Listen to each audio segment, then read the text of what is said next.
Okay, thank you for your patience. Sorry for the delay. Here we are. Good morning. Hope everyone had a beautiful Shabbos Bereshis, and before that, a great Yom Tov. And here we are, V'Yakov Hol Chadake.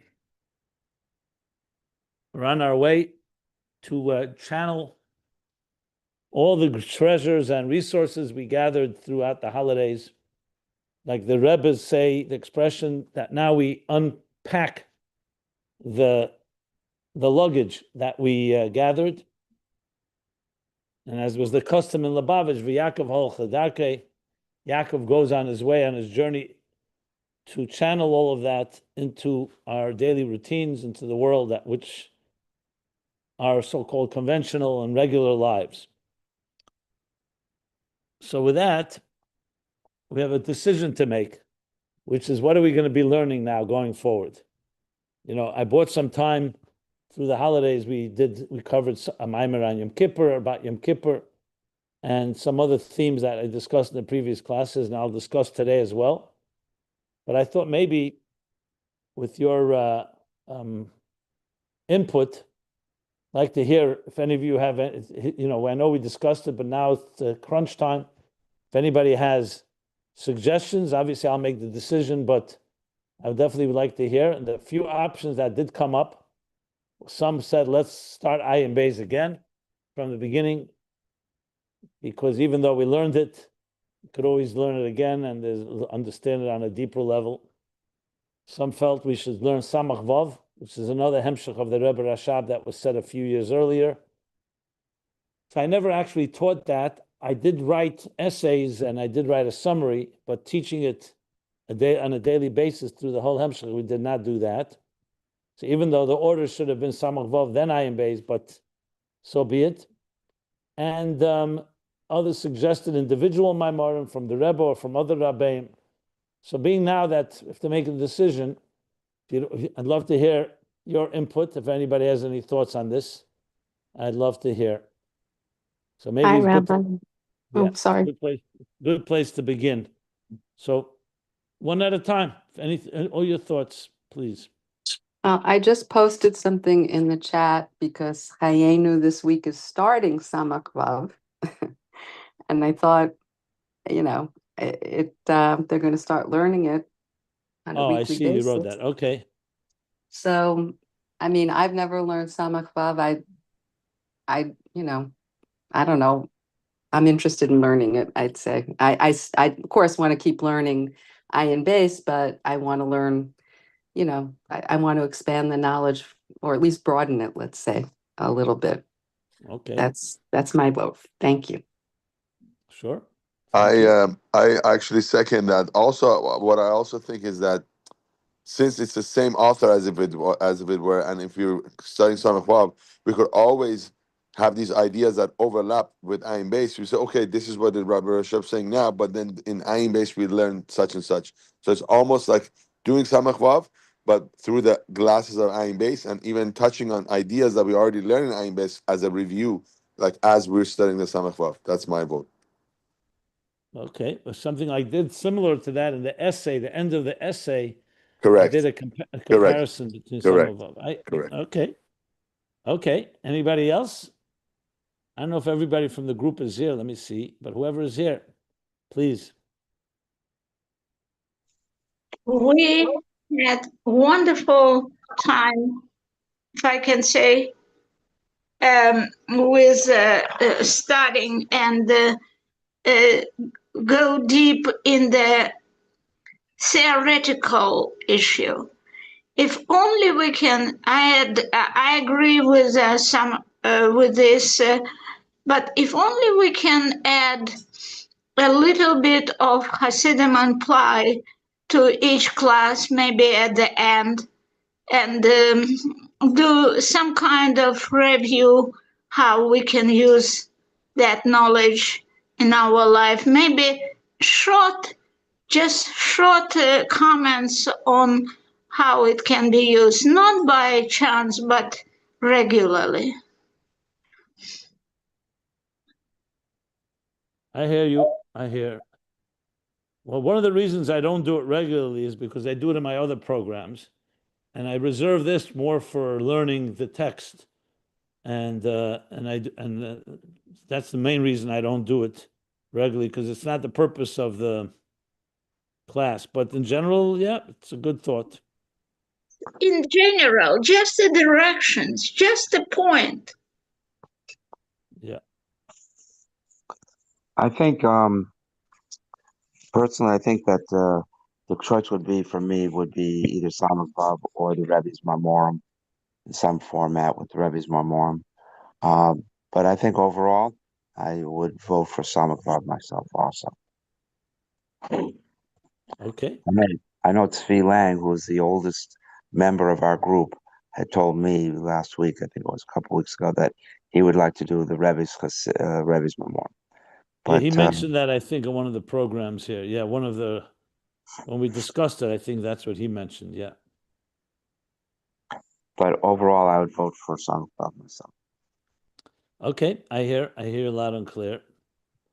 It seems like there's a lot. It seems like the strong trend here is Samach Vav. So I mean, that would be wonderful for me.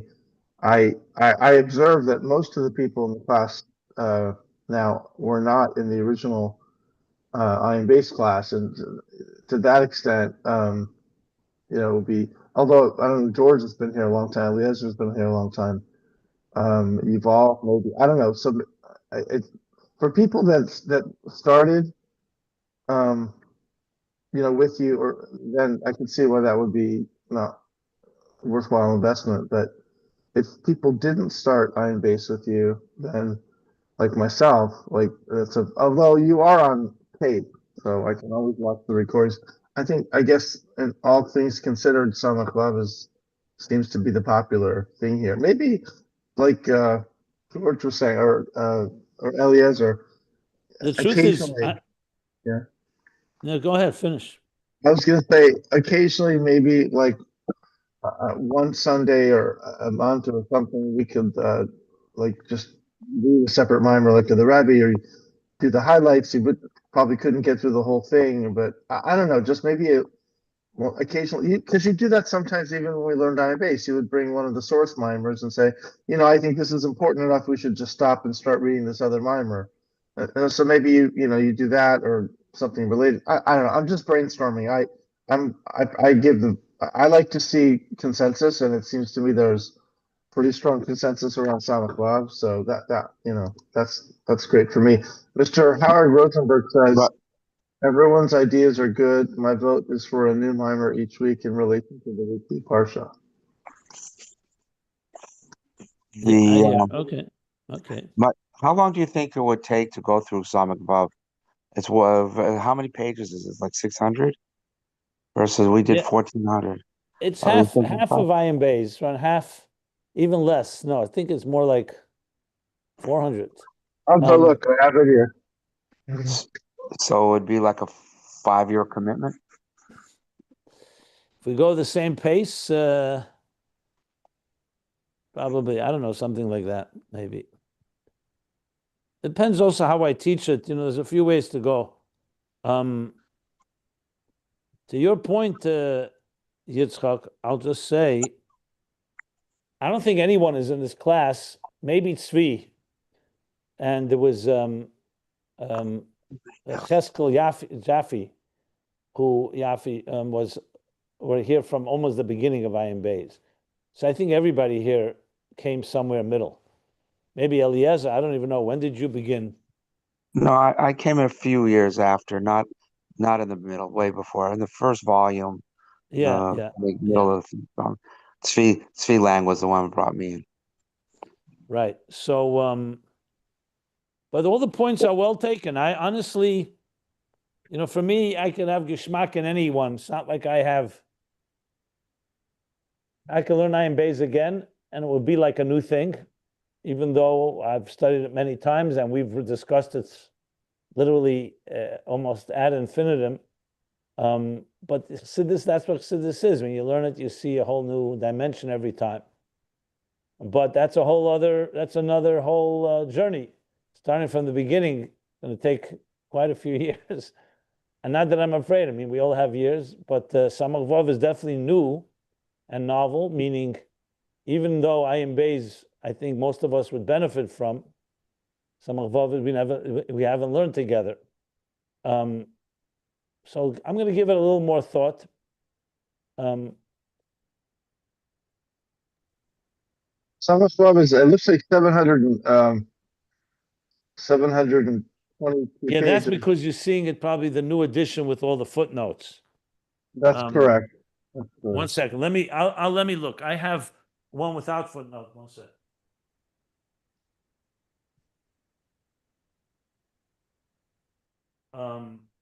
What I have, let's see.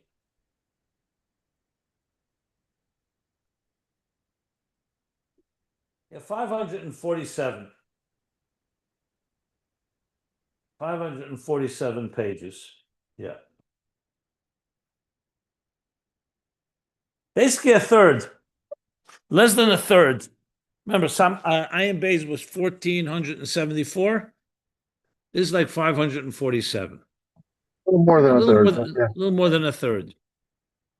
So if Ayin Beis took us 14 years, what's a third of 14? I guess, 4 years, 5 years. I don't know. It seems the other point I'll make to your credit, Rabbi, is like you're, I would say, an expert on the Rebbe Rashab now, and not that you haven't learned Samach Vav before, but to give it over in class and to be more be'iyun, and it seems to me like I'm getting a little shout out for you to be like have a legacy of being one of the foremost scholars of the Rebbe Rashab. I mean, and if you cover both of these I hear. tractates, I understand. As I said, I personally, not such a personal thing for me because each one will be very enjoyable. And I know the word enjoyable is right, but definitely gratifying. So just wanted to hear everybody's thoughts, There are also Maimorim that you're probably not even aware of that I can introduce. There's a Hemshech V'Kocha from the Rebbe Marash, very fundamental Hemshech. There's a other Hemshechim from Rebbe Marash, from the Rebbe Rashab. Samach Vav and Ayin Beis are clearly two of the magnum opuses, if you call it that, from the Rebbe Rashab. Okay. What if we learn, just one more suggestion. What if we do another couple of Maimorim, and then, I'd like to learn the Rebbe Maharash. I've never really learned anything from him. And then, take a vote again, or if it doesn't take too long. No, I'd have to make that decision because the Rebbe Maharash is a different style. Okay. And it's definitely great stuff. There's no question about it. But for example, even the Tzemach Tzedek, there are Derech Mitzvosecha, there are plenty of books that maybe you're familiar with, maybe not, that are very fundamental. And I want to give it thought to the whole picture. It doesn't have to be the Rebbe Rashab itself. Samach Vav is definitely the most obvious because of its length and its fundamental nature, but there are a few other options which maybe I'll address. Derech Mitzvosecha is a sefer, one of the first I've ever read when I started learning Chassidus. Before I started learning, it's on the mitzvahs. Today there's also English translations of some of them, and it's very, very, very fundamental as well. But it's very different.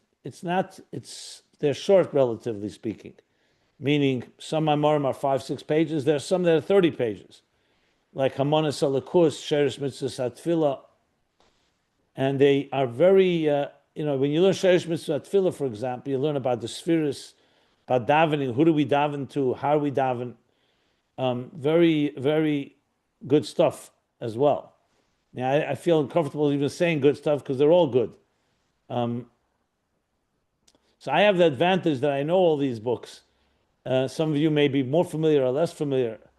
I wish if you knew them all, then we can discuss it more. I can give you an overview of some of these. Maybe that's what I actually should do in the next few days before we finally decide. Maybe I should give an overview of some of the books and Maimorim, not all of them, obviously, starting from the Alter Rebbe all the way to the Rebbe, so you get like a lay of the land. Like, what does the Rebbe, what are the most important discourses from the Rebbe Marash, or from Tzemach Tzedek, or from the Mittler Rebbe, or from the Alter Rebbe, and obviously Rebbe Rashab and the Frierdiker Rebbe. Frierdiker Rebbe also has quite a few Hemshechim, but we learned, if you remember Tzadik Daled, we did learn a big part of that, one of the deepest Hemshechim from the Rebbe, from the Frierdiker Rebbe.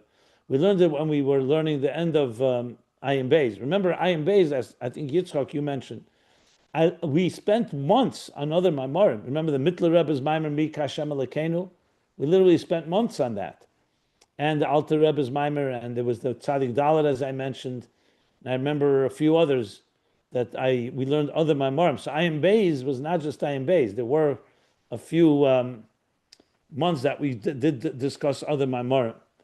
So maybe I'll do that. That's maybe a good idea. Just in general, I think it's valuable to see the Hishtalshus of Chassidus from the Alter Rebbe all the way to our time. You think, would that be, I mean, I think it's very intriguing. Would that be interesting to you, all of you? I would love it. I would like that too. Okay, I'll do that. That's not going to take long, because we're not learning it inside, but I could just so you get a map, a little more like, this are things we weren't taught in yeshiva. I learned this on my own. Like just a map. Like, the Gemara, you can understand. There's Mishnah, there's Talmud, then there's the Rishonim, or the Rabbanan Sevaroi, Rishonim, Achreinim, Shulchan Aruch. Before that, the Rambam. There's a lay of the land. I think it's always good to know what you're learning. Like when you're learning something, where does it fit into the whole map of Torah literature? So maybe that's a good idea to do. We'll do that in the next day or two. It shouldn't take me. It's not a discussion of the Chassidus itself. It's the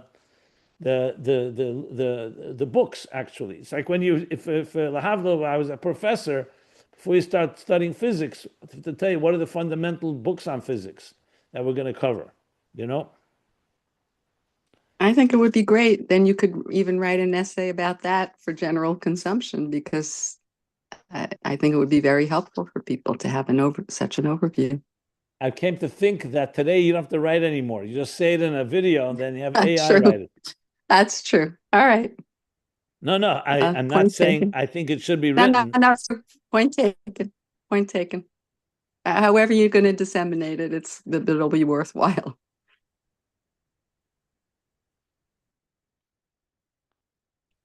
Can I make a quick comment, please? Yeah, go ahead. So earlier I typed in, because I'm in a very noisy place, that my suggestion was to learn a different mimer every week based on the parsha. But I'm rethinking that, and I don't think we ever had an official siyum, unless it was done. I don't know about it.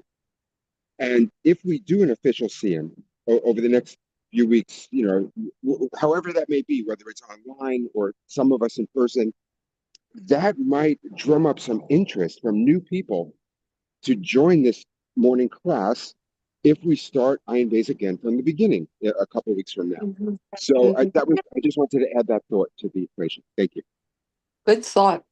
Can you say that again? I'm sorry, I had something distracted me. Okay, so in short, I don't believe we ever had an official siyum, unless it was done and I didn't know about it. And if we do some kind of official siyum, whether it's in person or online or a hybrid of both, if it's publicized, that might drum up some interest for some new people to join this daily class. And that would be great if we started Ayin Beis over again, whenever that is, a few weeks from now or however that works out. So I just wanted to share that thought. In addition to learning something new? No, because the vote was, should we do Samach Vav? Should we do something new? Right, should we do Ayin right. Beis again? But if we have a siyum, we could hopefully drum up. Oh yeah. Well, we wanted to make a siyum and Ayin Beis. We were gonna. Yitzchak, you're there? Are you there, Yitzchak? Yes, I'm here. Yes. Maybe we should schedule. We said we were going to make a committee about the siyum to discuss Right. it. That is a good idea. Yeah, I forgot about that. Yeah, that we should have. That's independent of it all. it's not a contradiction. I can start something new, and while we also make a siyum. It's not a Right. And hopefully the CM will, if it's publicized, more people will be interested to join the class every morning. No, I understand. I understand. So, So, so Yitzhak, then can if, you like reach out to everyone and just get a consensus who wants to be part of the meeting? We'll make a Zoom or something like that. Sure, And we'll I'll pick- set up like one of those schedule preference things, whoever, whichever time slot. Yeah. I'll check with I'll check with you offline. What are your when are you available? And I'll put those options up for people to vote, and then whichever one's the most common, we'll have it on that time. The other thing I was going to say, Rabbi, is, and I will do this in the WhatsApp group thread, but the cloud, once you sort of get a sense of what you want to make as options for learning. I'm switching away from the CM to learning, but is to have surveys from the entire WhatsApp group, because there are a good number of people who listen to this independently through YouTube, and I think having them have some voice is important. I mean, obviously the people that show up in live, have I think a little bit more influence, but I think it's nice we should include the people that aren't like regularly here. I mean, because there are people who listen from the recordings. No, it's a good idea, and we could post it on the group. And I could also, I have ways we can send out even an email or a WhatsApp to our entire list and say, we just finished Ayin Beis and we want to start something new. If anybody has thoughts, it would also be a way of like advertising it, where Yeah, yeah. just like the All right. Siyum, and just get more people who say, "Oh, you're starting something new. I want to start." A lot of people won't join, weren't open to joining Ayin Beis because they felt they were middle and they would be like lost. Whereas something new, yeah, absolutely. Yeah, I think if Um, you also push that on your Chassidic supplied shows, and one other thought, although I certainly agree we should have a CM, we've been talking about that for a year or maybe more, year and a half. So I agree, It's Mr. it's Mr. more Bruce. like it's more like 3 years. It's Okay, I think it's 2 or 3 years. Yeah. let's just a couple more years between friends. No, it's been a long time. So I of course think we should do it, but it's gonna take us 2 or 3 months at a minimum, probably like 3 months to get that. If we're gonna do it right, like really nice. I guess it depends on what we decide to do. It could be something simple too, but so far it's been leaning in the direction of something public and something very nice. And then that takes time. So what do we do for the next 3 months in terms of learning? I think they should proceed on separate tracks. Not to delay the season, but we should. I agree. I agree. I agree. Yeah. I agree. I see. By the way, Yitzchok, I see in the WhatsApp we created a Ayin Beis Siyum planning group. I, and Rashi, which we Okay. can of course include anyone else who wants to be part of it. Okay. So we'll just add people to that. Yeah, look there, because you have some material there from previous meetings. I see the minutes of a meeting that we Oh, had back then. okay. Yeah, Good. check it. Thank I you. just looked up Siyum and I realized there was a group like that. Oh, I see. Yeah, Ayin Beis Siyum planning, you called it. Yeah, it looks like I even put the notes together. Okay. Yeah. And by the All right. way, even this, I should have done it. Every Zoom today, you can have an AI summary from it if you just say AI. So, Yeah. okay, we'll do it next time. Okay, so let's, now that we did some housekeeping, so there's plenty to talk about. Does anybody have something on their mind, question you may have had over the holidays? Something Exodus, something about this period in time, anything you want me to address? Or I obviously I can come up with a few things. We'll Um, use Over the weekend, I was reading. I have not finished, but because it's was Parshas Bereshis, the Mimer, the Alter Rebbe, Hasheman Kisi, and I was Alter Rebbe intrigued. and Torah. Yes, and at the beginning, when he talks about trying to understand the pasuk. Hashemayim kisi va'aretz radam hadam raglov. The heavens are my throne. This is God saying the heavens are my throne, and the land, the earth, is my footstool. And it seemed to me there was perhaps some connection with Hamagbi Lashevis, and we've talked about the Kisei HaKavod and the footstool as well, and I'm wondering if you think there's any linkage between, well, frankly, some of the things we ended with Ayin Beis, just the Shema Yichud and the, basically Rotzev Hashuv. I'm wondering if you could incorporate, if you see any similar themes there, how would you reconcile them? Basically, from the Maimer, Hashamayim Kisi and the Makbil Sheves. Yeah, if you see any, any linkage. Okay. Yeah. Are there any other questions anybody has or comments?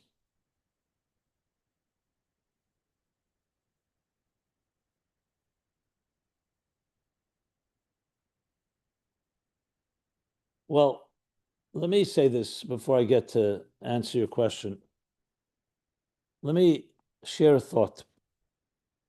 There was a famous question asked why the Torah begins. Yesterday we began reading Parsha Bereshis. I mean, we read a Simchas Torah, but yesterday the whole Parsha Bereshis. Why the Torah begins with a Beis, not with an Aleph? Since Aleph Beis, the Hebrew alphabet, begins with an Aleph, why does the Torah begin with the letter Beis? And the question is asked in Medrash, and the Medrash gives the following answer. And just to add to the question, the Medrash asks also that letter Aleph is also the beginning of the Ten Commandments. Anochi Hashem Elokecha is a Aleph, Anochi. So the Medrash puts it this way, that letter Aleph complained for 26 generations. Why did you begin the Torah with a Beis? And only 26 generations later, when the Torah was given in the year 2448, according to the biblical years, was the Torah given that begins with an Aleph. And the answer given, one of the answers, is because Aleph is also an acronym for Oror, curse. Beis is the acronym for bracha, blessing. So the Torah begins with a bracha. That's what the Medrash answers. But the obvious question is, so then why then does the Torah begin, the Ten Commandments begin with an Aleph? And why is the Aleph Beis, which is the building blocks of existence, as the Alter Rebbe brings in Tanya, Shar Yichud V'Amunah, so then why does the Aleph Beis begin with an Aleph? It can give the same reason, it should begin with a Beis. So we need more explanation and understanding. And in a very powerful talk, I would definitely recommend it whenever you have some free time, if you have free time. Shlach, Shabbos Parsha Shlach, Tov Shem Mem Zayin. It would be the equivalent of 1987. It's printed now, the Rebbe edited that Sikha. I prepared that Sikha, the Rebbe edited it. It's printed in a Sefer HaSichos Tov Shem Mem Zayin. So the Rebbe addresses this question in a very fascinating way. And I wanted to just share some of the thoughts from there. Very helpful to understand, first of all, the whole big picture, and especially the time which we're in. We're coming from Parsha Bereshis, Shabbos Bereshis, going into Noach, going from the month of Tishrei into Cheshvan. So there the Rebbe equates that question with an even more fundamental question. Why Taka was the Torah not given in the beginning of creation? We read in Bereshis, Rashi brings, Bereshis, the whole world was created b'shvil ha-Torah, Beis Bereshis, b'shvil ha-Torah, b'shvil Yisrael, for Torah and Yisrael.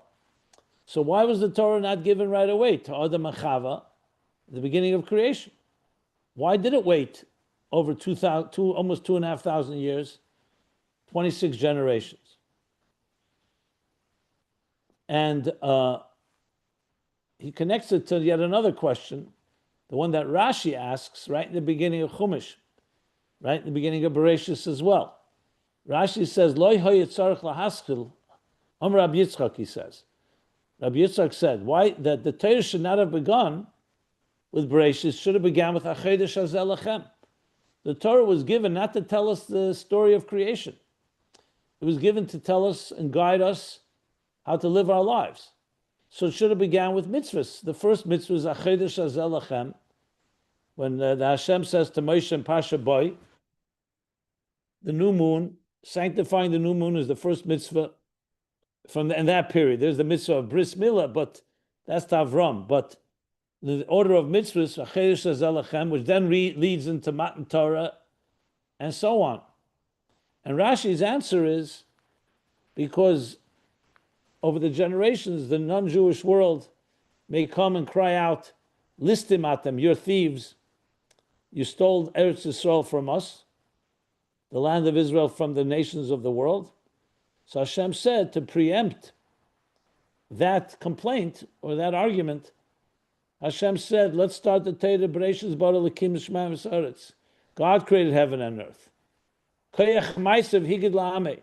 That God is revealing his power of creation to his nation. Losses lehem nachlas goyim. To give them the inheritance that this land that he created, the earth, first he gave it to all the nations, and then he took it from them and gave it to Avram and to the Jewish people. So the Torah right away establishes who runs the world. It's not owned by anyone, by human beings. It's owned by God, and God can give the land whoever he wants to give it to. He gave the rest of the world, he gave to the nations of the world, and the small piece and the Holy Land he gave to Avram and Yitzchak, Yaakov, and to the Jewish people. Famous Rashi. Almost 1,000 years ago, Rashi already, from Medrash, anticipated what people would be saying today. That's exactly what people argue, that the Jews stole the land. They came from Europe after World War II or before World War II and began occupying Palestinian land. That's exactly what they argue, that it belongs to them. We don't belong there. So you have Rashi immediately, almost 1,000 years ago, already has the answer. It's not your land, it's to God's land. And God gives it to who he gave it to, and he already documented in the Bible who he gave the land to. Now, what do we learn from all of this? All these questions have a certain commonality. Why does the Torah begin with the Beis, not Aleph? Why was there not Matan Torah in the beginning? And why indeed does Hashem begin with Bereshis, creation, and not with Achedesh Hazel Lachem, the mitzvahs? And the Rebbe answers the following. He says, the purpose of creation is to make a dira b'tachtenim, to take this material world and make a home for God in this material world. Yes, it's b'shvil ha'Torah, b'shvil Yisrael. How do you do that? The neshamas come down to this world, as we learned at length in Ayin Beis, and using Torah and mitzvahs, ner mitzvah Torah, ner Hashem nishmas adam, using that language, they transform this world. But the goal is to make sure that the world is transformed. Torah is a gilui, a revelation that's higher than existence. Kadma la'olam. So therefore, the way it's done, you have to do it gradually, step by step. Just like children, they don't begin by knowing everything. They start first as a young newborn child, and then the child learns to speak. You start teaching them Torah Tziva Lanu Moshe or Shema Yisrael or whatever it may be, Aleph Beis. Then Ben Chumash Lemikra at 5 years old, they start learning Torah, Chumash. Then Ben Eser Lemishnah at 10, they Mishnah. At 15, Gemara, Talmud, and so on. Like we learned in Ayin Beis as well, Mutva, Murgish, Muskal, everything is Mamata Lamaila. You don't begin knowing the whole Torah. You begin learning step by step by step. In other words, for existence to be, the first thing you need is a tzimtzum. If the divine energy of Torah would be revealed right away, it would overwhelm all of existence. Like Ein Sof before the tzimtzum is too all-encompassing. It doesn't leave room for anything. There's no room for existence. So the first thing Hashem did is Bereshis bara like Elikim, not Avaya, Elikim, which is Din and Simtsum. And the first thing is, the world was chaotic, was confused, was disorganized, you can say, unbalanced. And Cheshech, darkness, covered all of existence. And it's only in the third verse, and Ruach Elikim Rachefes al Pnei Hamayim, there was a spirit of God that hovered over the waters. It's only in the next verse, Vayemer Elikim Yehi Oyer. Torah Oyer comes afterwards. Because first you need existence to exist. If Torah was given immediately, it would all be Mamayl Lamata, and you wouldn't have the Dira B'Tachtenim element. And in order for the B'Tachtenim, you need Aveda B'Koyach Hatzmei, you need to work the initiative from below.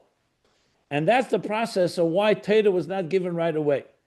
So Adam and Chava, obviously, their consciousness, they were divine, created in the divine image by God himself. So they clearly had a spiritual consciousness and were aware of the spirit of Torah. But it wasn't actually given formally to this earth. Because essentially the first 26 generations is like an education period of a child growing up. Here it's more on historic and more on a macrocosmic level, until Matan Torah, which is like the bar mitzvah, and it's actually compared to bar mitzvah. When now the people were ready, after Adam and Chava, and after all they went through, and came Avram and Sarah and Yitzchak and Rachel, and Yitzchak and Rivka, and Yaakov, Leah and Rachel, and all the Shvatim, and they went through Mitzrayim, the hell of Mitzrayim, then they became forged into a nation that was now ready on their terms. They were now empowered and armed, able to now receive the Matan Torah, the Gili of that's higher than Ishtalshlus. Like some of you may remember in the beginning of Ayin Beis, I should say the second half of volume 1, he spoke about the difference between Ovis and Matan Torah. That the Ovis Aveda reached only as much as human beings can initiate. You know, you can jump up a certain extent. You can climb the mountain to a certain extent. And Matan Torah drew down Mamayla Mata, like Torah, Amshacha Mamayla Mata, much more than we can achieve from the bottom up. But you first need the Mamata Lamayla. First you need to become a Keli, a container. And then comes Matan Torah, Chadash, a completely new, unprecedented energy. So that answers why the Torah was not given. That also answers the Beis and the Aleph. If the Torah was given right away, it would have been so overpowering and overwhelming. So we know, Chassidus explains that when the Makif of a Gili of Habligvul radiates, and you're not a Keli for it, it can actually bring negative results. Because the Makif is so beyond us that in a way it equalizes darkness and light, dark and light, good and evil even. That's why Aleph is also Rosh Tevis Order, curse.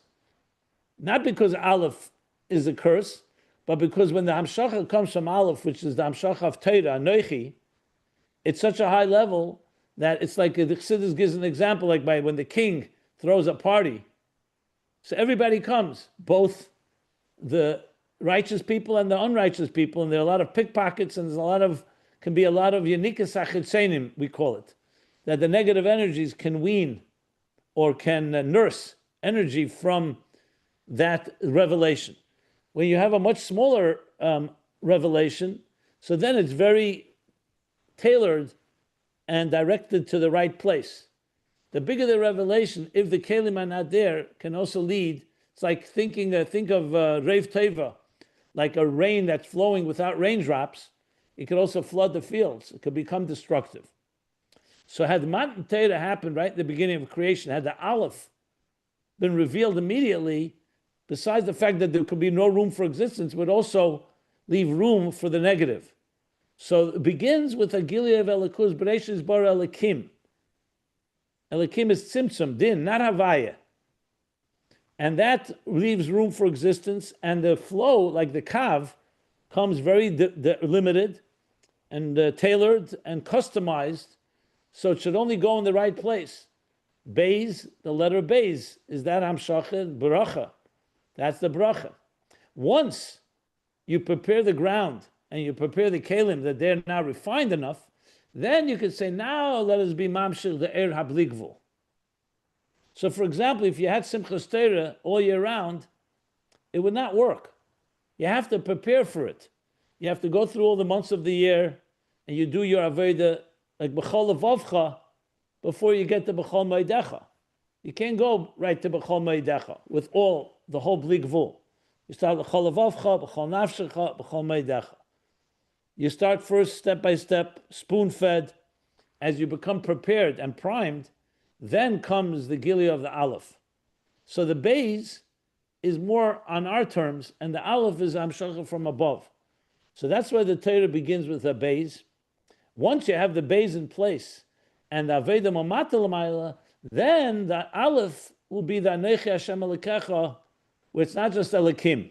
It's Hashem Elokecha, Anochi Hashem Elokecha, Sevav Kalalman, Atzmos. Anochi Hashem Elokecha is Atzmos, Sevav, and Mamala, not just Elokim. A Gili that's higher than Ishtalshlus, higher than existence, within existence. So the Beis now it prepares the ground for the Aleph, and the Aleph then informs the Beis with the Hamshachah that's higher than Ishtalshlus. And that also reconciles it with the explanation of blessing and curse, because the Aleph on its own, if you don't have the proper Keli, can lead to negative results. Once you have the Beis, bracha, then the Aleph will be directed in the right place, and you'll have the best of both worlds, basically. Both a Er HaGvul, an energy that is tailored like the Yesh, the Ayin of the Yesh HaNivra is the Beis, and the Ayin of the Yesh HaMiti is like the Aleph. And that's how the Rebbe explains the Beis and Aleph and all these different elements. So what you see from here, how it develops into a whole perspective on the purpose of existence and all that comes with that. The Rebbe actually connects it also with an interesting fact. When the Alter Rebbe wrote Tanya, so his consideration was first to put the first chelik of Tanya would be Sha'ar Yichud V'Amunah. Sha'ar Yichud V'Amunah, which talks about the Achdus Hashem, about how everything in existence is really the divine energy. It's all about the bittul of the Elamus. But then he decided to do it the other way around, to make Likutei Amorim, say, but we know the 52 chapters, the 53 chapters of Tanya, that they correspond, that should come to the first, that should be the first section.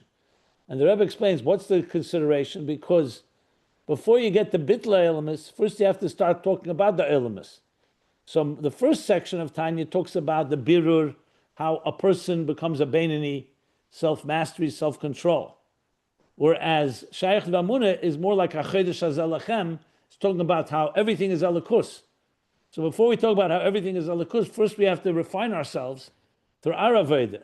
First needs the Bereshis is like first section of Tanya, and the Beis Bereshis, and the second section, the Aleph, Anochi, and Achdus, that comes in the section is the Aleph. So even though the Aleph is a higher level, but it has to come after you work with Dira B'Tachtenim, which of course is the theme addressed in the first part of Tanya.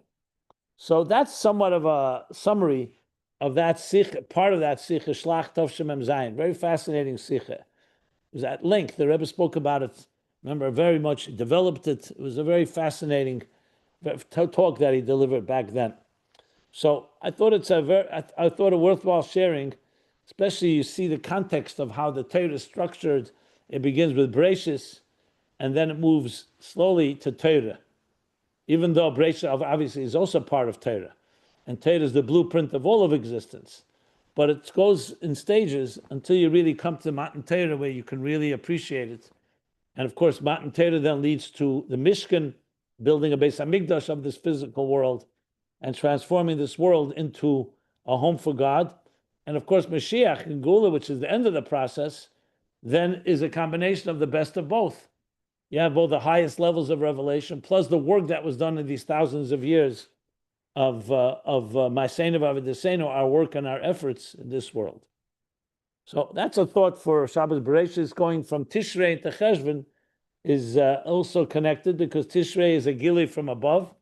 Cheshvan is we integrate it into our lives, as I mentioned earlier.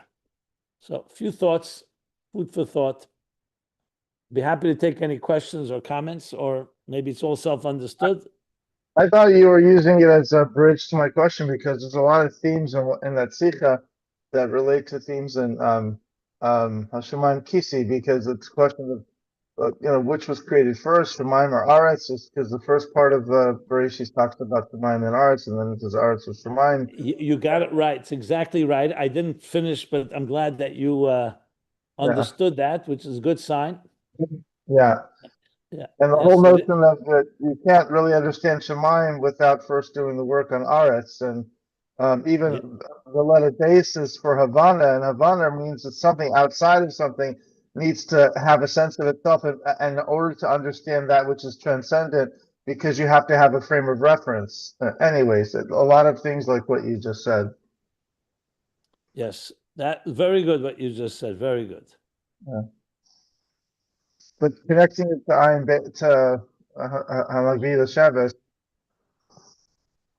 would be interesting too. Well, Magbila Shevis and Mashpili Lirais, if you remember, was Torah Mitzvahs, Mamat Lamayla, Mamayla Lamata. But similar in that sense. No, that we learned that explicitly that Magbi L'Shevis is the Mamata Lamayla, Magbi, to elevate. Mashpili means to bring down. Mashpili Lirais, down below from the Amshach Mamayla Mata. That's the general connection to that. I believe curious. Sorry. Yeah, I believe in some Amorim they connect those two psukim as well. I don't remember now where, but I believe so. I have a question for you, because the Rebbe talks about in Shemam Kisi the size of the ayin in Shema, and it basically briefly says it represents keser, like the bigger the letter, the higher the level of the lakus, and the mem, for example, is the smallest because it represents malchus, which is a tzimtzum, which represents lower worlds, and then there's emtzai that goes in the middle, which I guess is atzilus, but I'm not sure. Anyways, the main point was that the ayin is massive. It's a big ayin, and it has something to do with the sort of makif, the sort of kolomim, and our understanding that that's essentially the yichud, and but it has to be a tzimtzum for us to really understand that level of elokus. So that implies bittul, and it implies an understanding that God's midos, Hashem's midos, are come to us in a filtered way, ha'ara, b'hara, ha'ara. And anyways, the whole contemplation about what do you think about when you just say the word Shema? And I'm wondering, in some sense, do you think you could argue that there is, in the first three letters, essentially the whole contemplation of the first and second psukim, because we did learn that the first pasuk actually encompasses the second pasuk. The second pasuk is Malchus. But you never talked about the word Shema, so I'm curious to hear your thoughts, how it's shaykh to the rest. Well, just for the record, Ayin Beis did talk about the word Shema. Yeah, we discussed it at length in the essay that I wrote. Firstly, one thing he spoke about was Shema is Shem Ayin. Okay, if you remember, Shem Ayin. Second thing he spoke about, we discussed, was the difference between Shmiya and Riyah. Shema is listening, and Riyah, which comes through Tefillah, Mamata L'mayla, and Magbi, Mashpili Lirais, Riyah, comes from Torah, Mamayla Lamata. So it gives the level of vision. Remember the whole discussion about the eye, that the vision in the eye needs an outside light, a siyua, to see. And then to the point that the eye begins to see on its own. So this was discussed at length. If you go back to the essay, you'll see I discussed it there.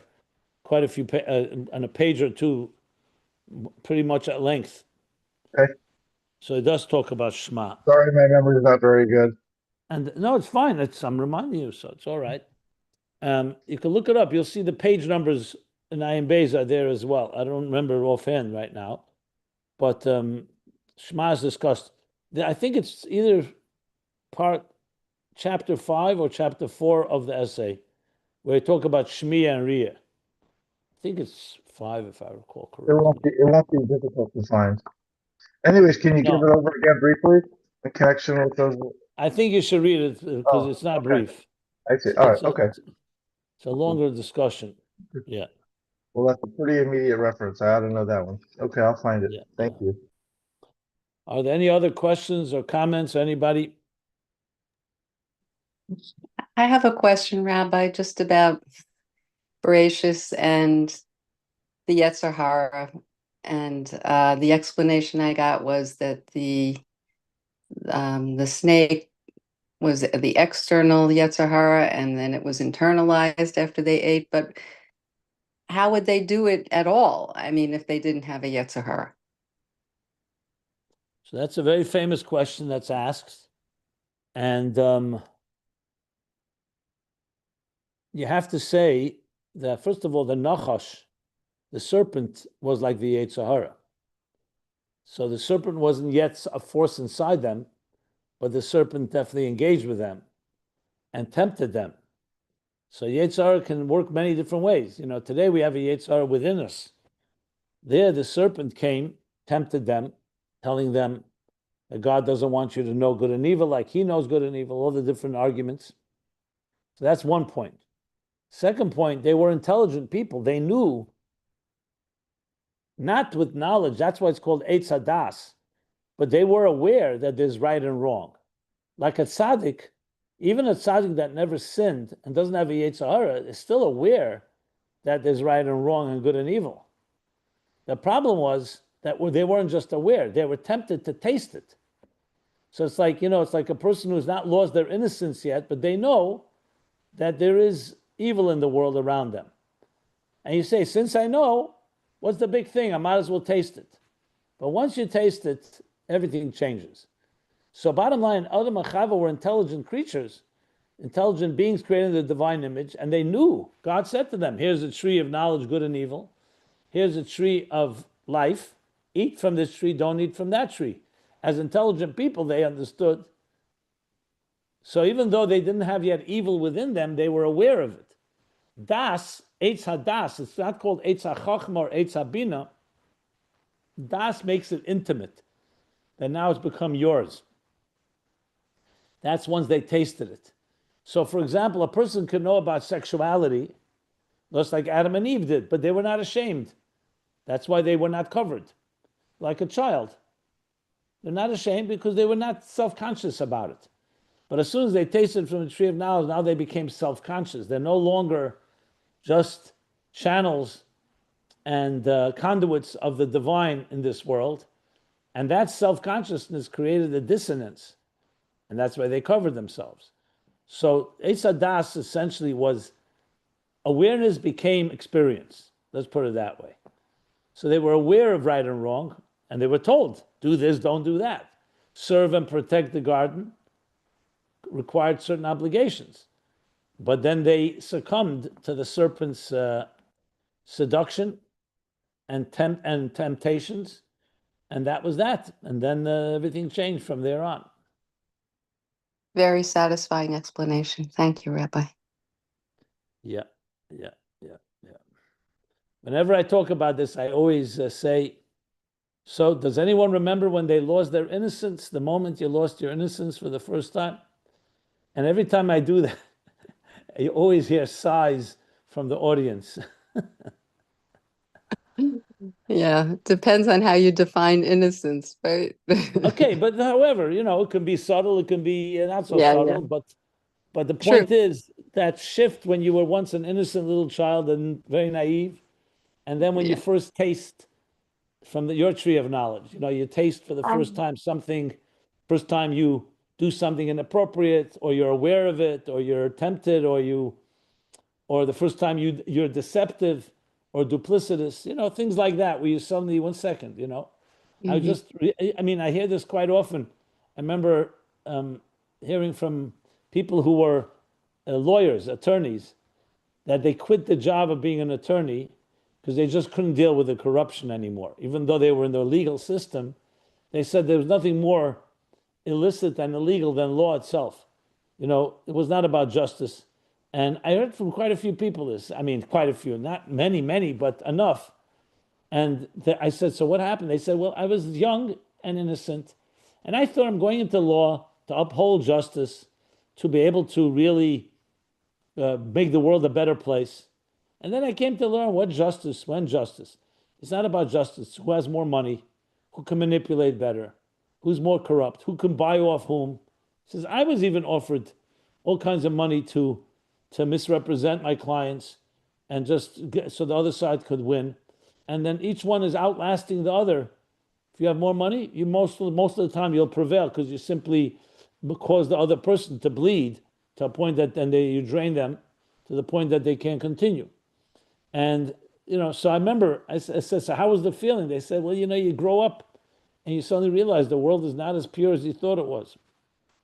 You know, we all have, I'm sure, moments like that when we suddenly Mhm. realize that the pure idealism that we have when we're younger, not quite. The real chiddush, by the way, is meeting people who've seen the darkness of the world, and they don't lose their integrity. Because most people, once they see others do it, they say, you know what? If you have to be a shark when you swim with the sharks. You have to become like everyone. But there are people who don't give in, they don't surrender. That's, of course, the best people you'll ever meet. People who've seen the worst, and yet they have not succumbed and they have not given in and resigned themselves. So Well, it's That's a where Torah. I have That's to, where I the have, Torah. whole story, frankly, of the tree of knowledge. If you I really was want to gonna apply say, it yeah, in life, I that's have where to. Torah really comes in. Just, we have an we attorney gotta right try. here. Let him Yeah, tell his go ahead. story. Sorry. Rabbi, I felt like you were just describing my whole professional career. Because no, absolutely. The first 8 years of my career, I spent in other firms and mostly larger firms, and I saw exactly what you said. And I said the only way I can practice law is if I am I am my own boss. I'm a solo, and I don't have to play any of those. I don't have to do it with my clients, and I don't have to do it with my opposing counsel. If you look at my website, the most important word there is integrity. And so it's like you were mamish reading my mind and my life, professional life story. Okay. So I like to think I'll take a compliment from the end. The first time anyone ever complimented a lawyer, but yeah, I'm proud of the fact that I turned away from what would have been much more lucrative career tracks in big law firms, fancy 5-star firms, and these guys they make millions, to do my own thing and be able to live a life properly. But how do you maintain that when you're dealing constantly with those type of You know what's your interesting? adversaries and so? Yeah. Yeah, here's a good one. I'll tell you why. This doesn't work all the time, but it works a lot. I tell my adversary when I'm negotiating with them, I tell them the truth. I mamish tell them the truth. Maybe different levels of truth, different levels of detail, but I don't lie. And because they always lie, they don't know what to think about what I'm saying. They don't know if I'm telling the truth. They don't know if it's a negotiating tactic. And it ends up being very effective because actually Chassidus helps a lot with this. Chassidus is all about understanding what's the essence of something, what's the nature of something. So I talk about the essence of the conflict and what the economics are on both sides. And I say, look, this is the obviously logical conclusion. I, of course, already know where my client is on the matter or where I can push my client. And I'm almost tell them exactly like I'm a law professor. Here's the situation. This is what we're dealing with. And they don't know what to make of it. And it's very effective because they're not used Well, to having it someone sounds that's, very disarming. It's very disarming yeah, because they think either you're so corrupt that you're manipulating them, correct. right? Yeah, no. So I'm Yeah. telling you, that's how I survive. I do the same thing with the judge. That's not Mm. difficult when you have a clear vision, of what's right and what's wrong, and you can stick and live your life with integrity. Then you can stand on firm ground and hold up against the worst. In fact, the worse they are, the easier it is to expose them. You know, it's like a gilui. It's like the revelation of evil. Anyways, it's still not fun. I still wish I wouldn't have become a lawyer, but I was ideal too. But you know that what you said, every single letter of what you said is true. Okay, and yeah. Yasher koach. Unfortunately, not as a lawyer, but being engaged with people all the time, I probably seen the ugly underbelly that very few have seen, because people share their secrets and with me, and they trust me, and I have to deal with stuff that is, whew, if you don't have deep faith and a deep connection to something greater, it's like the expression is, you get dirty when you're handling with dirty people. Fact is, if you try to, clean someone that's full of mud, you're going to get mudded. And you really need a lot of deep resources that don't allow you to maintain being immune, so to speak, to those forces. Very, very challenging. Very challenging. 100%. Welcome to my world. Yeah. Well, welcome to mine too. Yeah, I'm sure you roll up your sleeves too. I know you do. No, it's very different. I thank God. I don't know if I'd be able to handle it because in the legal system you deal with procedures, and you literally let guilty people go innocent simply on a stupid filing date or things that are completely unjust. Give me though. Yeah. I'm sure you faced that. Black and white evidence, but it was somewhat contaminated or somewhat didn't live up to the exact standard, whatever. Yeah, 100%. Remember O.J. Simpson? Yep. 100%. You said it right. The ilum is a gilum, full of lies. And when it comes to money, oh boy, people will do things. But that's the and our job is the next verse. That's how I see it. So when you learn Chassidus and you learn that Tachtonim can be very, very dark and corrupt and hostile, but at the same time, we have the power. Light is stronger than darkness. That's the bottom line. Yeah, I mean, if you think about it, there's a lot of it's a growth industry for Bueller. If you think about the law, there's plenty of work to be done. Yeah. If you understand my point, it's kind of a lawyer joke. Yeah. Anyways, I actually have to run. My wife needs me, but it was a wonderful class. I have to Rabbi. also run. So let me. We're going to conclude here. We have still to determine what are we going to learn, but we'll do that in the next few days. So I'm going to end the recording and sign off. Everybody will have a very good day. A very good. See you all tomorrow. We'll see you tomorrow. Thank you, Rabbi. Oh, God